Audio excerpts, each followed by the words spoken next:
بسم اللہ الرحمن الرحیم۔ حضور صلی اللہ علیہ وسلم نے حضرت علی کرم اللہ وجہہ سے خطاب کرتے ہوئے فرمایا، اے علی، 3 چیزوں میں تاخیر نہ کرو۔ ایک نماز جب اس کا وقت آ جائے، دوسرے جنازہ جب وہ تیار ہو جائے، تیسرے بے نکاح لڑکے اور لڑکی کی شادی میں جب اس کے جوڑ کا رشتہ مل جائے۔ ایک اور حدیث میں آپ صلی اللہ علیہ وسلم نے ارشاد فرمایا کہ جس کی اولاد لڑکا یا لڑکی ہو، اس کو چاہیے کہ اس کا اچھا نام رکھے، اس کی تعلیم و تربیت اچھی کرے، جب بالغ ہو جائے تو نکاح کر دے۔ بالغ ہونے کے بعد اگر نکاح نہ کیا اور وہ کسی گناہ میں مبتلا ہو گئے تو اس کا گناہ باپ پر بھی ہوگا۔ جہیز کی ایک نحوست یہ بھی ہے کہ کئی خاندانوں میں بیوی آتے ہی اپنی برتری جتانا شروع کر دیتی ہے۔ اس کی وجہ یہی ہے کہ وہ یہ سمجھتی ہے کہ سارا کچھ تو میں لائی ہوں، شوہر تو میرا محتاج ہے، چارپائی سے لے کر کھانے پینے کے برتنوں تک میں لائی ہوں۔ پھر آئے دن لڑائی جھگڑے ہوتے ہیں، آخر کار نوبت طلاق تک پہنچ جاتی ہے۔ بعض لوگوں کا یہ کہنا ہوتا ہے کہ ہم تو بیٹی سے محبت کی بنا پر دے رہے ہیں، اس میں کیا حرج ہے؟ ایسے لوگ ذرا غور کریں تو ان پر حقیقت واضح ہو جائے گی۔ سوچئے، بیٹی کے پیدا ہونے سے لے کر شادی تک اور شادی سے لے کر مرتے دم تک محبت رہے گی یا شادی کے بعد ختم ہو جائے گی؟ تو شادی کے وقت محبت کا ایسا جوش کیوں اٹھتا ہے کہ کچھ بھی ہو جائے جہیز کی رسم مروج طریقے سے ہی پوری کریں گے؟ اس کی وجہ یہ ہے کہ اگر نہیں دیں گے تو ناک کٹ جائے گی، لوگوں میں عزت نہیں رہے گی، لوگ طانے دیں گے کہ بیٹی کی شادی تھی یا جنازہ۔ اگر واقعتاً آپ محبت کی وجہ سے اسے کچھ دینا چاہتے ہیں تو اظہار محبت کے اور بھی کئی طریقے ہو سکتے ہیں۔ مثلاً اسے جائیداد میں شریک کر لیں، کارخانے یا تجارت میں شریک کر لیں۔ بالفرض اگر اسی وقت دینا ہی ہے تو نقدی کی صورت میں دیں تاکہ وہ جہاں چاہیں اپنی ضرورت کے مطابق خرچ کریں۔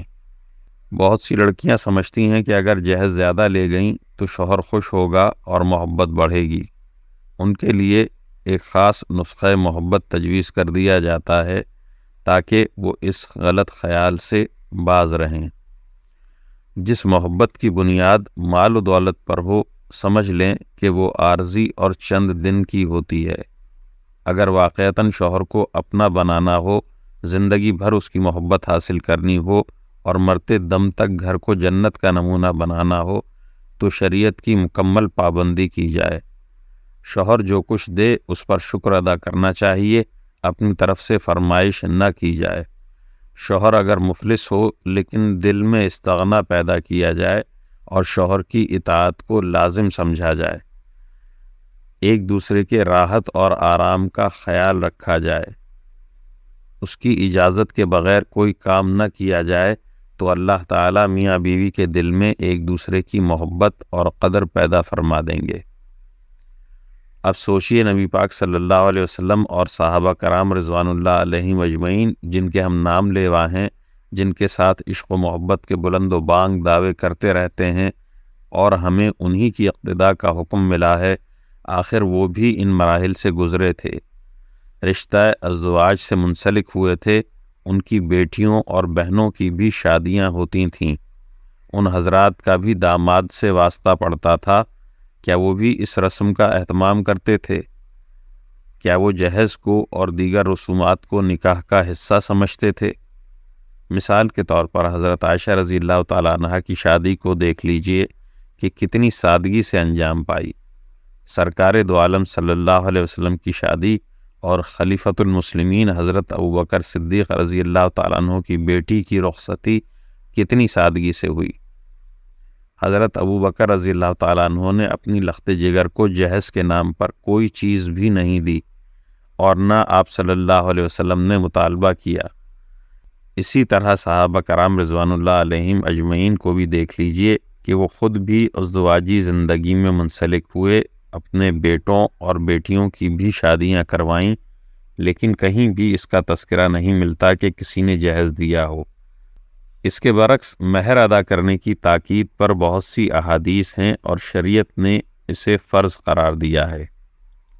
آج کل مسلمان یہ فرض ادا کرنے کا اہتمام تو کرتے نہیں اور عموماً بیویوں سے زبردستی معاف کروا دیا جاتا ہے یا بیوی مروت میں آ کر معاف کر دیتی ہے، جبکہ وہ معاف کرنے پر دل سے راضی نہیں ہوتی، اور ایسی معافی کا شرعاً کوئی اعتبار بھی نہیں ہے، اور یہ حق ادا کرنا شوہر کے ذمے بدستور باقی رہتا ہے۔ پھر طلاق کی نوبت آ جائے تو جھگڑے شروع ہو جاتے ہیں۔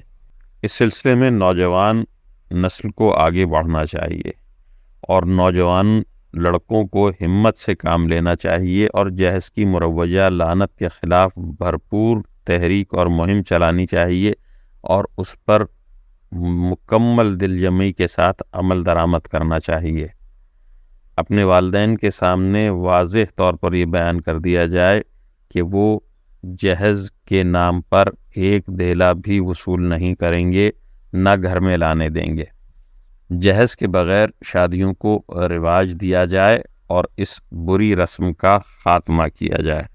اس موقع پر ہم لڑکی والوں کی نسبت لڑکے والوں کو ہی اس بات کا مکلف قرار دیں گے کہ وہ زیادہ سے زیادہ اس بات کو پھیلائیں اور عملاً اس پہ کاربند رہیں کہ ہر شادی کے موقع پر جو ہے وہ جہیز نہیں لیں گے، اور اسی طرح جن شادیوں میں جہیز کا لین دین ہو رہا ہے وہاں اگر ایک لحاظ سے شرکت سے بائیکاٹ کیا جائے یا انہیں اس بات کی سختی سے تنبیہ کی جائے تو یہ بہت ضروری معلوم ہوتا ہے۔